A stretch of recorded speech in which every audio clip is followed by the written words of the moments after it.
Preservation Commission is a 9-member board appointed by the City Council and serves on a voluntary basis without compensation. The purposes of the commission are to promote the educational, cultural, economic, and general welfare of the city through the preservation and protection of buildings, sites, structures, areas, and districts of historic significance and interest through the preservation and enhancement of local historic, architectural, archaeological, and aesthetic heritage found in the city, through the maintenance of the distinctive character of the city's historic districts, and through the promotion and enhancement of the city's historic and aesthetic attraction to tourists and visitors. Our procedure for conducting business is the petitioner for each item will be asked to come forward, state his or her name for the record, and present his or her request. The board will ask any question the board may have.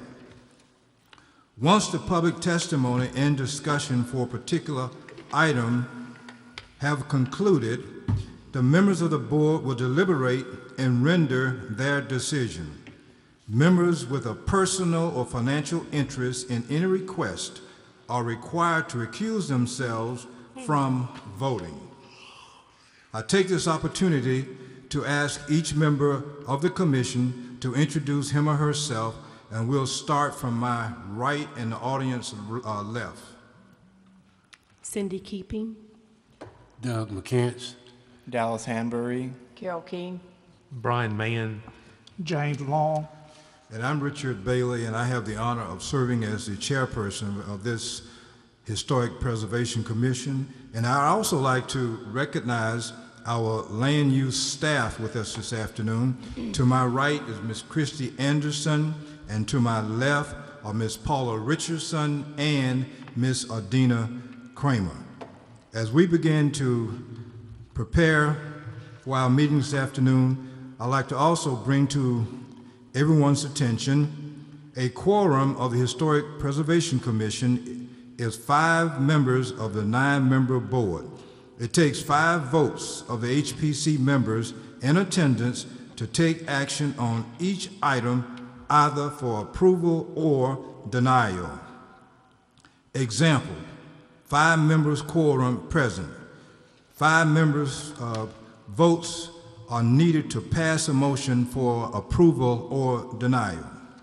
A tie vote, that is 4-4, is a failed motion.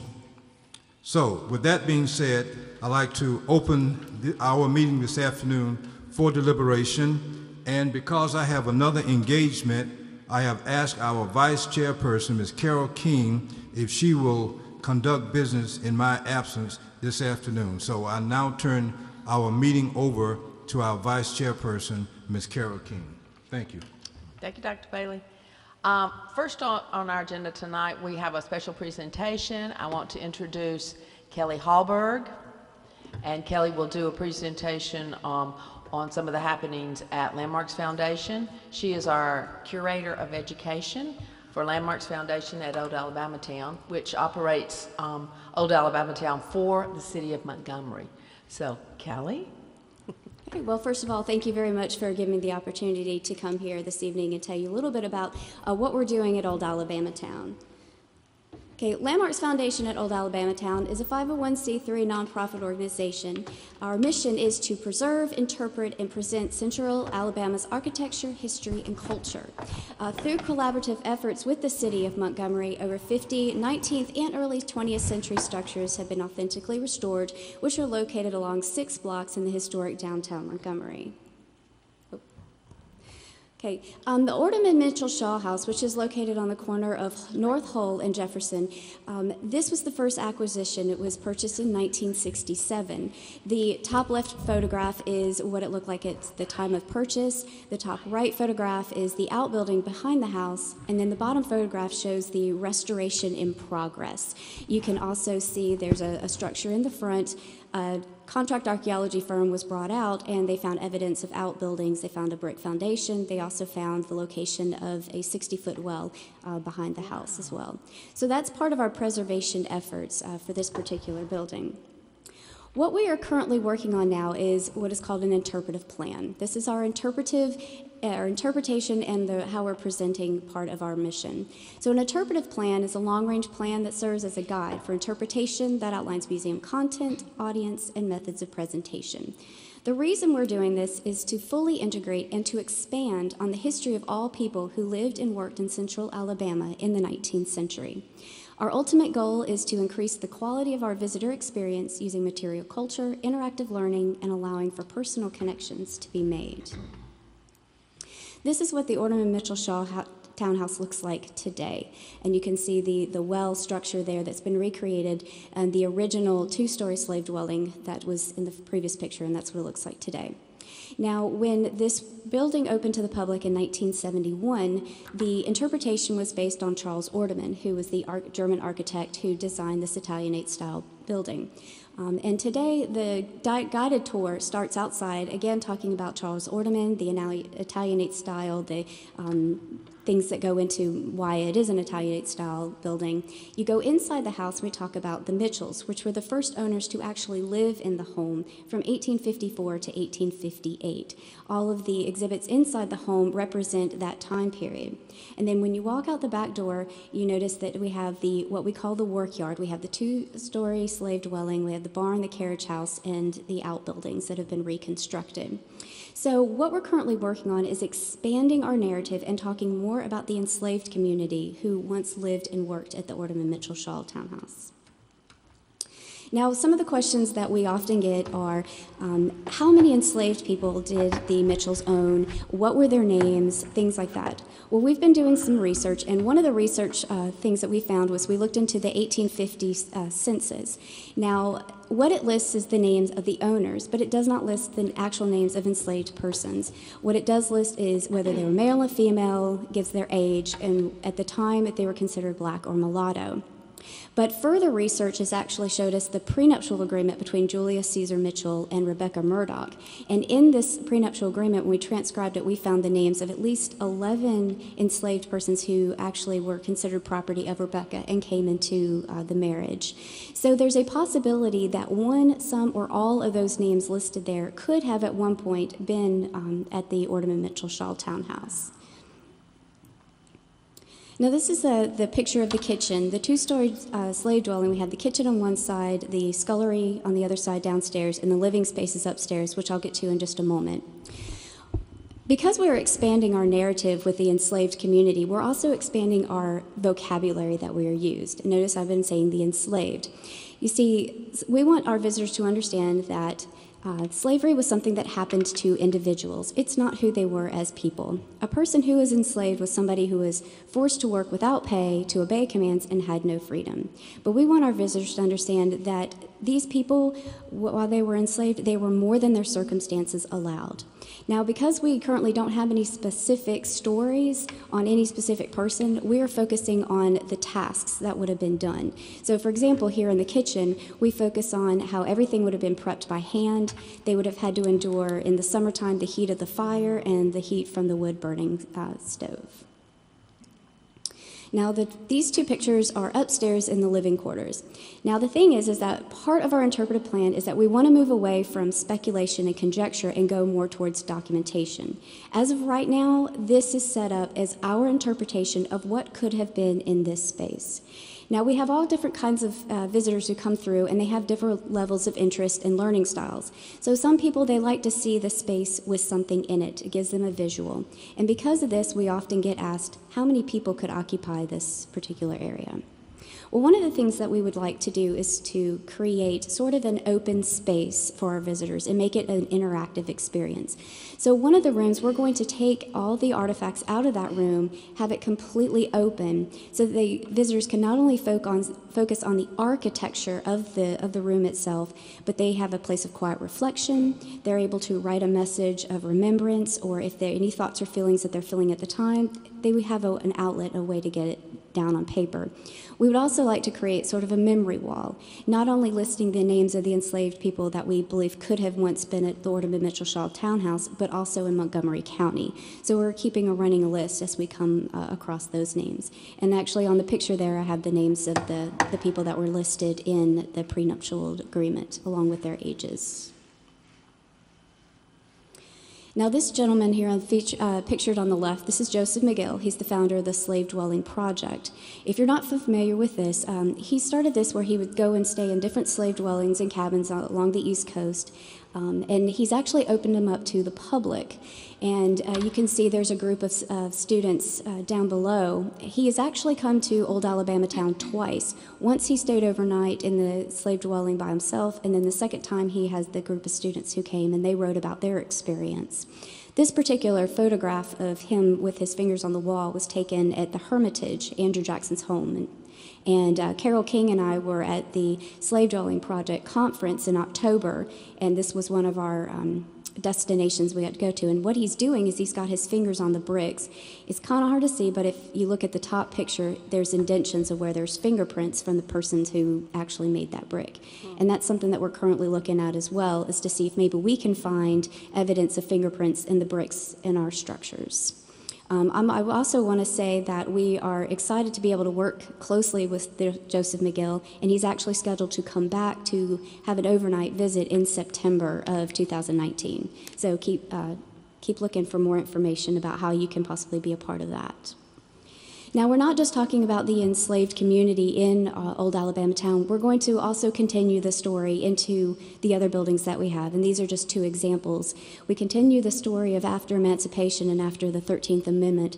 So we have the Shotgun House, which Grant Fitzpatrick, who was born from a former enslaved, and he was around 3 to 5 years old during the time of emancipation. And we want to talk about his life and his family and how they progressed from there. And then, of course, we had the First Presbyterian Colored Church, which was built around 1885. So we have a large story to tell. This interpretive plan is going to take some time, but we're really excited about the research and the things that we've learned so far. So I just want to thank you very much for giving me the opportunity this evening to talk about Old Alabama Town and what we're working on. Thank you. Thank you. Thank you, Kelly. I believe you have a question.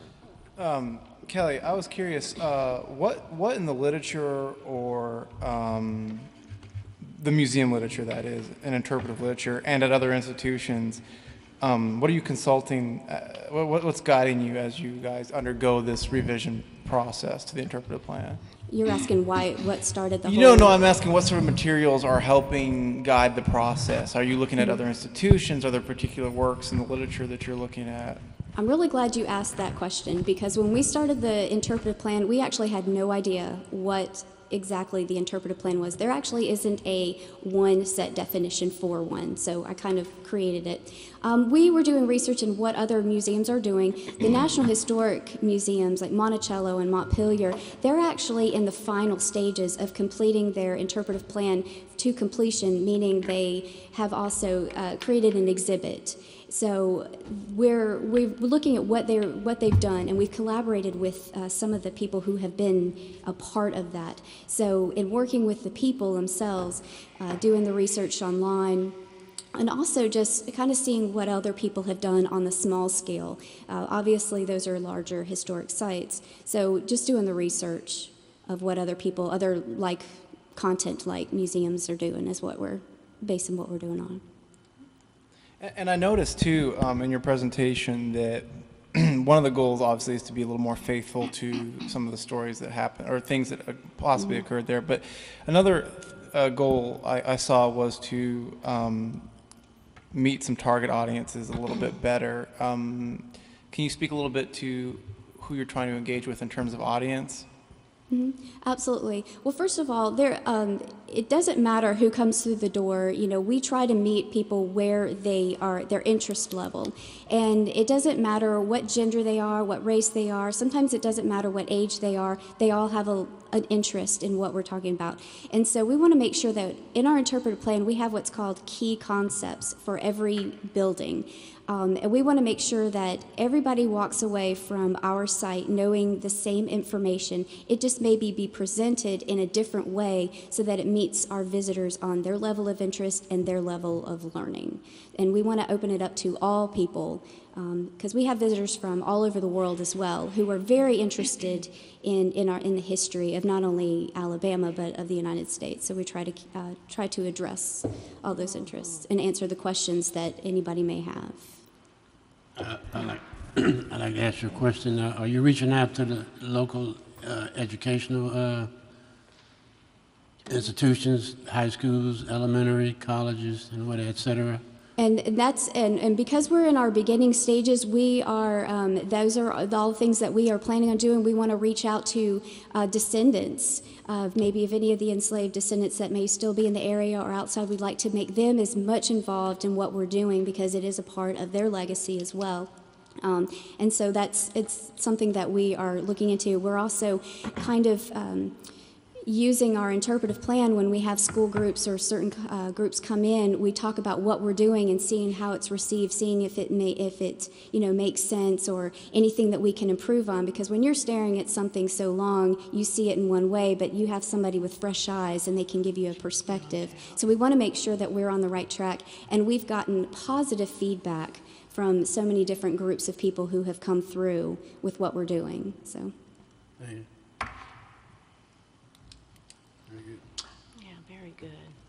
Thank you, Kelly. Thank you very much. Let's move on to business. The approval of the minutes from January the 8th. I will entertain a motion to accept. Motion to adopt, Madam Chairman. Okay. Second? Second. Okay. All in favor of approving the minutes? I believe we've got that. All right. Our committee reports. Revamping the historic sign program. I do not believe we have a report. Okay. Preservation leadership class. I mean, I guess I'll take it, and then the rest of the working committee can jump in when they feel they need to. So last week, the committee met at Huntington to examine the space that we're going to use for the class, and it's excellent. The room can see, 40, Brian? It's in Flowers Hall, the picturesque when you drive up the driveway at Huntington building. Let's see, we have a bag design approved for the course. I will have a sample tomorrow morning. He's going to bring one by. And you have, a preview at your station. Let's see what else. We've got the binder materials coming together, more or less. Speakers are being booked as time goes on. Got one more. I'm trying to find out who from the building department can come. So basically, we're trying to lock up one more person. Forward. Yeah. Okay, great. So we're nearly done. And then, do you want to speak to the funds that we have for this and how we plan on spending them? Or maybe just kind of report, who the supporters are and how we plan on maybe. We have gotten corporate sponsorships from Marshall Millworks, John Lee Paint, Southern Sash, and Sandra Nickel Realtors. And then we have not gotten money from everyone, but we have commitments from all of the historic districts as well. So we were able to take what we had budgeted for in the city budget and I think come up with a nice bag option. We're going to be able to do a t-shirt for the registrants, and I think we should probably offer a bag and a t-shirt to each of the speakers as well, because we have money. We can do it. But that also means that we're going to have some money left to help with the reception this year, so it won't be board members making chips and dips and finger sandwiches. We're hoping that we'll be able to spend some money on some food. And for those in the audience that don't know what reception we're talking about, every year the committee has a historic, what do we call the awards program? Historic preservation awards. We have historic preservation awards that we give out every May, June, somewhere in there, and Preservation May. Month. And so those who complete the preservation workshop will receive a certificate at the awards banquet. And so obviously that's what we're talking about, using some of the funds for to help fund the banquet, or not the banquet, I should say, but the reception. And as I understand it, the application has gone out, or we're, The application is available. It's on our website. It's been sent to the neighborhoods. There are some on the counter up front, the entrance of City Hall. Press release was to go out today. great. We should probably have a write-up in the Independent this week. And I taped a segment for Troy Public Radio that will air on the In Focus program at 12:40 next Wednesday. Expo. We have 3 people registered so far. Well, And, four, I mean, and several of the neighborhoods have said they're going to sponsor some of their folks. So they're Great. going to assemble those and send it all in at once. and just for those again who don't know, we're capping this out. If they are interested, we're capping it at 25. 25. So if you are interested in learning about historic preservation, the space is limited, at least this year.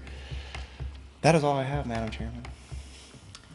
Thank you. The first meeting of this seminar is when? April 3rd. April 3rd. It'll meet on Wednesday nights for 6 weeks. The first 4 of those classes will be at Huntington. The last 2 will be field trips. We'll meet on site elsewhere. And then graduation will be the following week on our regular Tuesday slot in May with our awards program. We have done one blast through the neighborhoods. You've done one, I've done one through, and through a list, of individuals as well, with the Preservation Leadership class, as well as the 2019 Historic Preservation Award information and application.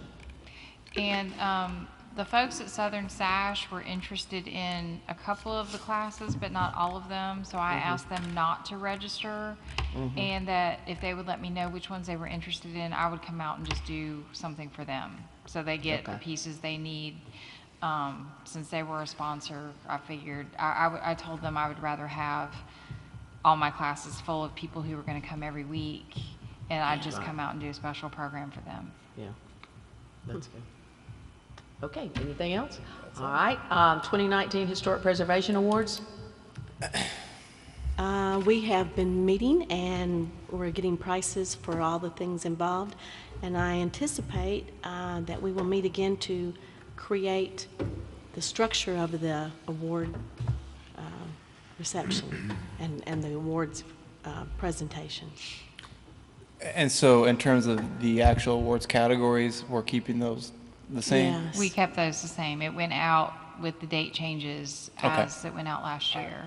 And I have sent it to several specific people to solicit, and I think we're going to get, we're going to get some stuff back. Actually, that leads me to another question. So have we actually received nominations? Not yet. Not yet. It's a little early. They're not due until March 15th. So they have a month They have a still month. to go. Okay. Yeah, to start. But I would encourage the board to, Yeah, if there's to anyone look you know around of, in the neighborhoods yeah. and try to encourage I've people. got one.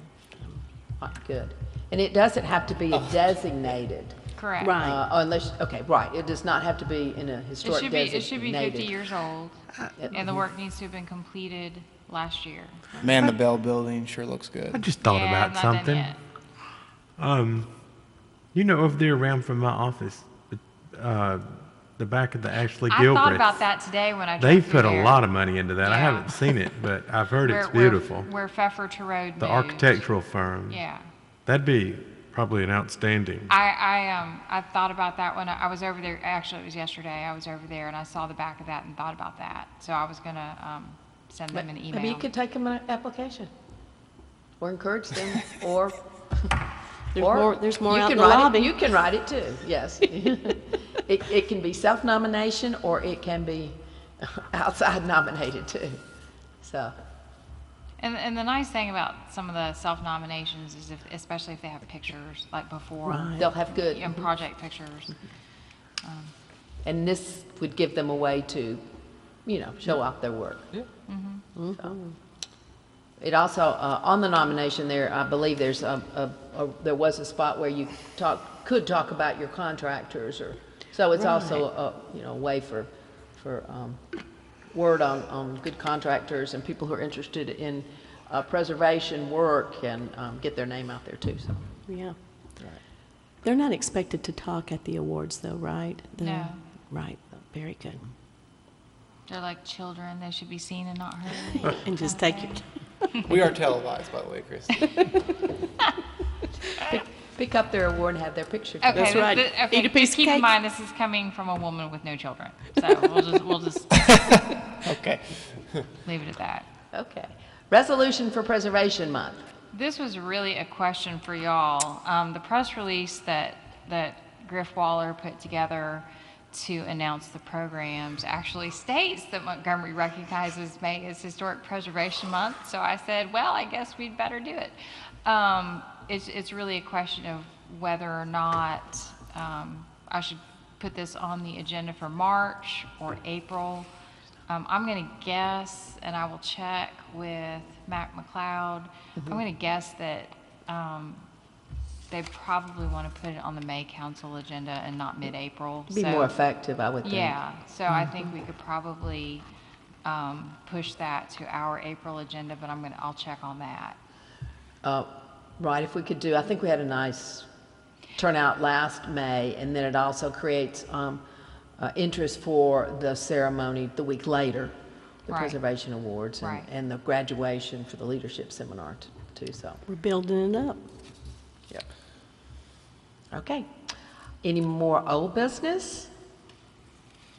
Any new business anybody would like to discuss? Yeah, I have something. So Alabama State University on February 28th from 9 a.m. to 3 is hosting a Black History Month program that's focusing on a number of things, but in general, African American agency in terms of resisting slavery. So basically celebrating efforts by the enslaved to resist the very institution that, held them in bondage.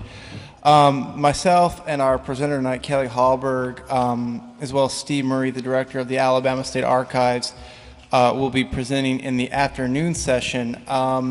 So I urge you to get on the web and check that out. And I say that because I'm not sure if they have a registration fee.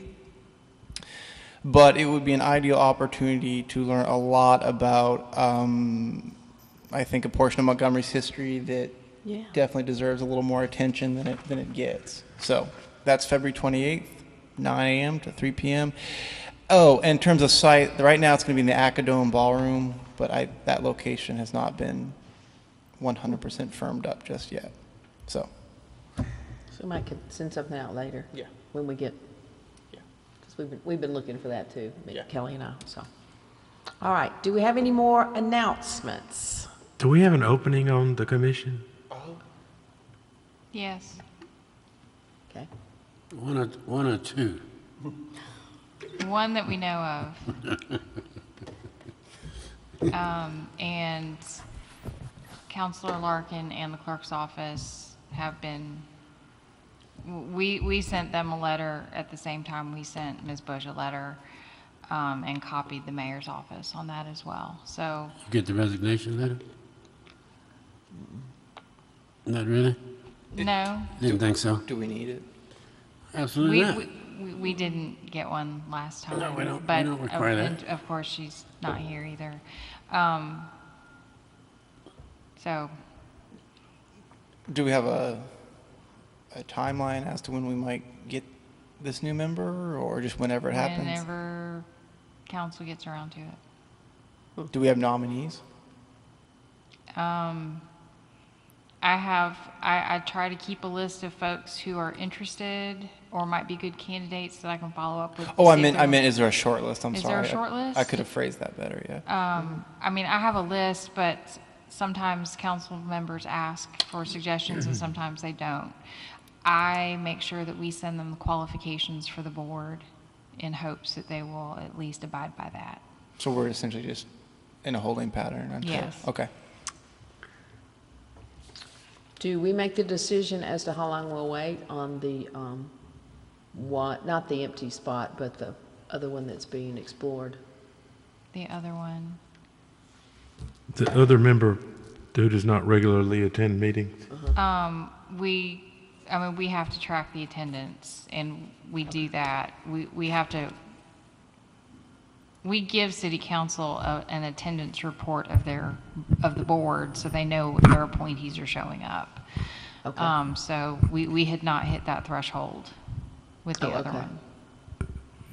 Okay. Although I will say that the council person, with that appointment is our new council person, and she very quickly filled a vacancy that had been sitting there on ARB once she came in. So, should that become an actual vacancy, I think, I think she'll respond quickly. That's good. And you have candidates? I Suggestions? I have some suggestions. Good. Okay. And if anybody up here has a suggestion, Yeah, if they just anybody need- has a suggestion, please let me know. Qualifications are in the code. For this particular body, in addition to having a demonstrated knowledge in the fields of architecture, architectural history, history planning, law, archaeology, probably something else I can't remember. It also includes being a resident of a historic district. So, Well, I have one for you. okay. Good. Planning background. I know. Yeah. Do we have any more announcements? Do we have any comments from the audience? Well, we appreciate your attendance. If we don't have any more business, I will close the meeting. Meeting is adjourned.